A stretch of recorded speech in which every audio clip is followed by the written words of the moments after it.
sometimes RV manufacturers come up with some very questionable ideas. So I put together a list. I already know a few of you feel the same way. Today we're going to talk about a few of these issues and what you can do to fix the problems they create. Let's start with number 7 on today's list.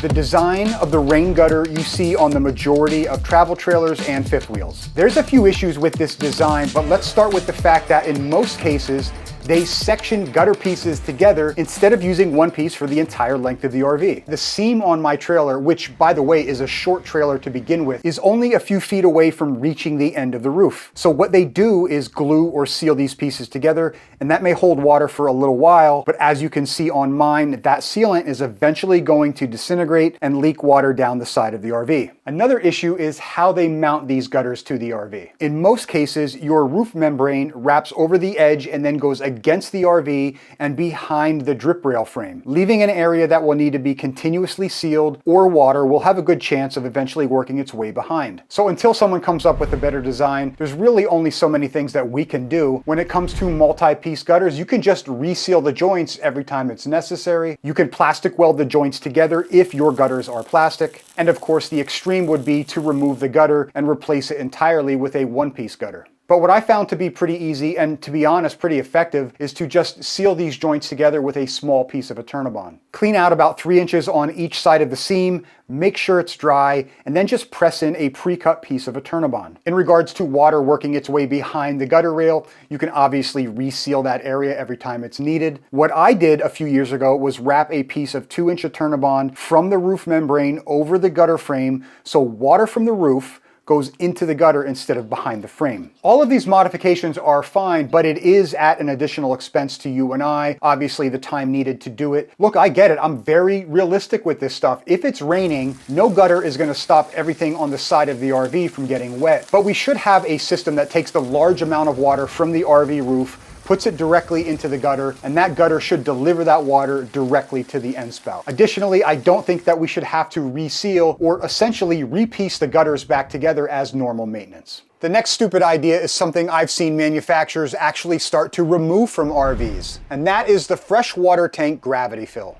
Now, there is definitely a lot of RVers who are not using their freshwater tank, but there is a good number of sites that don't have a water hookup, and in that case, you're filling up your tank at a water fill station, usually near the entrance of the campground. Some of those filling stations supply a hose with the fitting already cut off. It's just a straight hose you put into your gravity fill to fill the tank. Yes, you can disconnect the campground supplied hose if you can get it off at all, connect your hose, and then connect that to your wet bay, but that can be a little time consuming. You also have to remove your hose and replace the campground hose when you're done. It's also an inconvenience for those who want to introduce a non-pressurized water source or a sanitizing agent into their freshwater tank. For example, a common practice to sanitize a freshwater tank is adding a small amount of bleach into the tank. That's easy enough. You grab a funnel, mix the sanitizing solution in a bucket with some water, and let gravity pull it into your tank. To do this without a gravity fill, you're going to need some type of external pressure or pump to introduce that water into the tank. Now, some RVs are designed so the water pump will draw water directly from the wet bay panel, but even with that, you still need a threaded garden hose fitting to connect to your wet bay. What I don't want to do today is talk about all the different scenarios where having a gravity fill definitely makes sense, but if you think about all of those situations, you'll wonder why RV manufacturers are starting to remove them or don't put them on at all. To fix the problem of introducing a non-pressurized water source,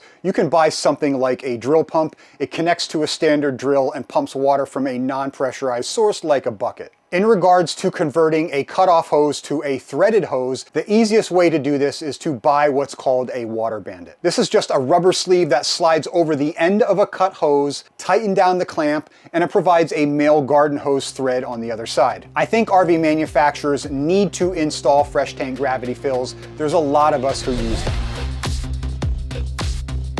There is no easy way to completely drain a tanked water heater. Now, this doesn't apply to you if you have a tankless or on-demand water heater because obviously you don't have a tank. But if you do have a heating tank, pulling the drain plug or the anode rod in most cases is not going to completely drain the tank. Because my tanks extend lower than this drain plug, there is still water left in the tank after gravity draining. I've seen a lot of concerns from RVers about this issue. The water inside the tank freezes, it expands, and damages the tank. Additionally, water in an RV is different from water in your house in that it could be sitting for weeks or even months between trips, and standing water is a prime environment for mold and bacteria growth. I can say from experience that the water that is left in the bottom of the water heater tank shouldn't expand enough to do any damage if it does freeze, but I think a lot of RVers would like to be able to completely drain the water heater. Additionally, I know a lot of people who want to drain that stagnant water out between trips. Putting a drain on the bottom of the water heater tank is a huge redesign undertaking that I don't think water heater manufacturers are going to want to tackle anytime soon.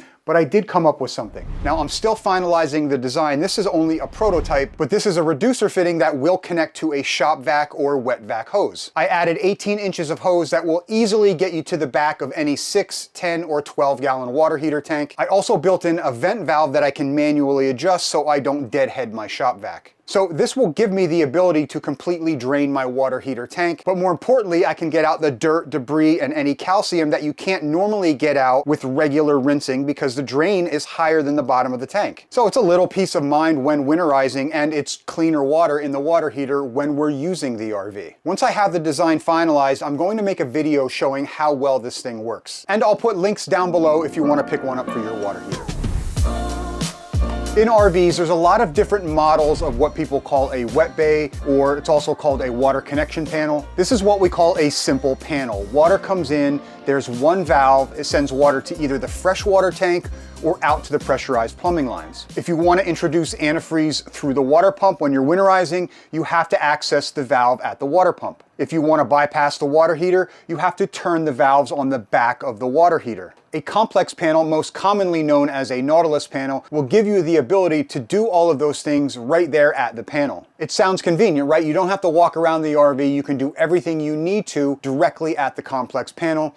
So what's my issue with these? First, by having to access the winterizing valve at the water pump, it's an opportunity to visually inspect all of these fittings and check for issues or small leaks before they get worse. The same thing goes for the connections at the water heater. Another problem, and this is the big one for me, to be able to do all of that stuff at the wet bay panel, you need, roughly speaking, twice the amount of hose and about 4 times the amount of fittings and valves. This is the back of a simple panel. Water comes in, one valve redirects that water where to go. It's very simple. This is the back of a Nautilus panel. Trying to understand this?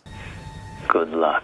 Now, you may disagree with me on this one, especially if you've never had a leak or a problem with the Nautilus panel, but I do see it all the time in the online RV groups. It happens more often than you think. More hose and more fittings equals more potential for leaks. In fact, it happens so much that it's almost a trend to modify your pass-through storage with plexiglass or removable panels so you can see the next leak and quickly fix that leak. And look, that's not a jab against the people doing that modification. I think it's a great idea, but should we really have to do this? These Nautilus panels have the potential to cause more trouble than the convenience they provide, in my personal opinion. Even if you disagree, I would love to hear your opinion on wet bay panels. Let me know down in the comments. This next one is not necessarily a bad design, it's actually something you're starting to see more often, and it's one of those brilliant designs that makes you wonder why you haven't seen it more already. I know Alliance is doing this on some of their trailers. I'm sure there are other companies doing it as well. If you know of one, let me know down in the comments. Instead of having someone stand outside next to the tree that we may or may not hit, or using our broom handle to determine if we need to move the rig before opening the slides, you can instead operate the slide outs from a button inside the pass-through storage and see what's happening yourself. This is a game changer for solo campers, especially for those who are setting up camp in wooded areas. It wouldn't be much of an additional cost to the manufacturer, and these types of things go a long way with the customers. Now in the future, I think we're going to see a lot more Bluetooth and wireless device control, things like awnings, slide outs, lights. I don't know how I feel yet on all of that stuff. I don't think adding features always adds convenience. I do think, however, slide out switches from inside the pass-through storage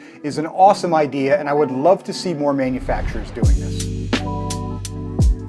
Next on the list, RVs that are prepped or pre-wired for backup cameras, which essentially means there's a 12-volt power and ground wire run into the back wall, which is also accessible from outside. Manufacturers really need to start providing an accessible power cutoff switch for that backup camera. Once I park this trailer, I don't need my backup camera to have power anymore. Most of you don't either, unless for some reason you're bringing the monitor from the truck inside the RV to watch those cameras while you're parked. Knowing what we know about electronics, that backup camera is probably going to last a lot longer if it's not powered up indefinitely. Additionally, for those who are boondocking with small or minimal solar systems, they're going to want to eliminate as many parasitic drains as possible. And while it's minimal, it will help cut down on power consumption. There's a couple different ways to do this. If the camera is powered through one of the 12-volt fuses in the breaker box, you can just pull that fuse. There are two problems with this design, however. In many cases, the backup camera is not labeled in the breaker box. And second, the obvious one, you're going to lose power to anything else that's fused on that circuit should you pull the fuse.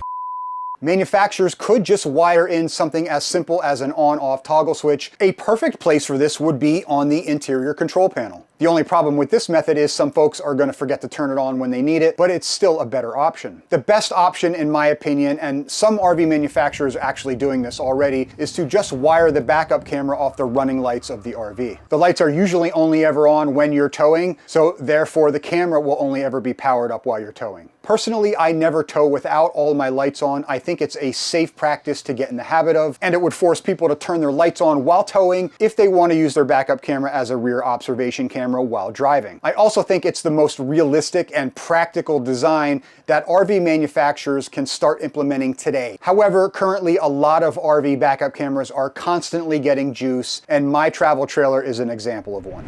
Okay, so as a bonus, I decided to add one more thing that I wanted to talk about today. The next fail is on product manufacturers. RV manufacturers are getting a pass on this one. Inside your RV, you most likely have a CO or carbon monoxide detector, usually on the ceiling because carbon monoxide is lighter than air, so it will rise. The propane detector will be near the floor since propane gas is heavier than air and will sink. Both of these detectors have a usable lifespan. Propane detectors are usually around 5 to 7 years. CO detectors are anywhere up to 10 years, depending on the manufacturer and the model. Remember, just because somebody manufactures a product does not mean that you should buy it. For your safety, please don't replace these sensors with a combination unit. Yes, they do exist. If you buy a combo unit, you need to put it near the floor to detect propane. At this location, it will not detect CO. To detect carbon monoxide, it needs to be placed 5 feet or higher from the ground, and at this level, it will not detect propane. So skip the combo units and replace these units individually. This tip might actually save your life. This is just a small list of things. If you want to see more videos like this, let me know down in the comments a common design flaw you would like to see improved on. There are discount codes and links down below in the video description. I hope you consider subscribing. Thanks for watching, guys, and we'll see you in the next one. Right directly at the a complex